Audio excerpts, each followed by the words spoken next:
Sadhguru Nath Maharaj Ki Jai. Welcome to Jagadambe Reads the Holy Books of India, Mahabharata94. You may remember that Vidura spoke in the assembly next to Dhritarashtra. He said, Duryodhana and his Hridaya are too young to appreciate my words. But you are different. It will be a fine gesture on your part if you take the advice of Bhishma, your uncle. Send for the Pandavas and do what is right. Dhritarashtra said, I agree to all that you have said. I am really of the opinion that the Pandavas should be treated well. It is fortunate that they are alive to enjoy their birthright. The king asked Vidura to carry his message to Panchala. Dhritarashtra was forced to take the advice of the elders. He could not defy them and listen to his son Duryodhana. He had not yet become quite so hardened against the Pandavas. There was still a spark of decency in his heart. Vidura went to Panchala. He was honored by Drupada and the Pandavas. When the Kauravas tried to fight with the Pandavas after their identity had been revealed, the news reached Krishna in Dwarka.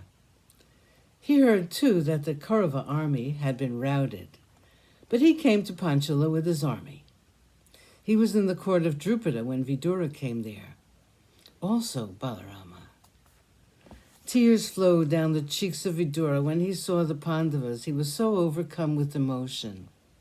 The value of a thing is never so poignantly precious as when we contemplate the loss of it. It was even so with Vidura. The thought that they had escaped from the dread fire in Varnavata made him realize how much they meant to him. He offered the costly gifts that had been sent by Dhritarashtra to Drupada, to the Pandavas and their bride. They spent some time together talking of 1,000 things.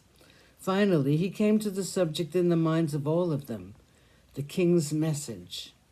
Vidura addressed Drupada and said, My brother Dhritarashtra asked me to remember him to all of you. Bhishma and your friend Drona send you their affectionate greetings. The king considers himself very fortunate in having you as his relation. So do all the Kaurava princes and their elders. The king is desirous of seeing his sons, the Pandavas. So great is his relief at their escaping death at Varanavata that he wants to embrace them with affection. Here a smile of pure mischief lit up the face of Krishna. Bhima's face was a study. Arjuna was biting his lower lip with his teeth. And Yudhishthira was trying not to smile. As though he did not see all this, Vidura continued. The king wants his daughter-in-law to come to Hastinapura and please the city, which is all excitement at the thought of seeing the Pandavas with their bride. They are all delirious with joy on hearing about the good fortune that has befallen the Pandavas. That was the end of the king's message. Vidura then said, If you will let them accompany me to Hastinapura, we will be honored. Drupada said, I am also immensely pleased and honored because of this alliance with the noble house of the Kurus. As for their going to Hastinapura, it is not proper for me to say anything about it. I leave it to Yudhishthira and his brothers to decide.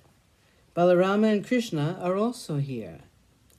I will abide by their decision. Krishna said, I think they ought to go to Hastinapura.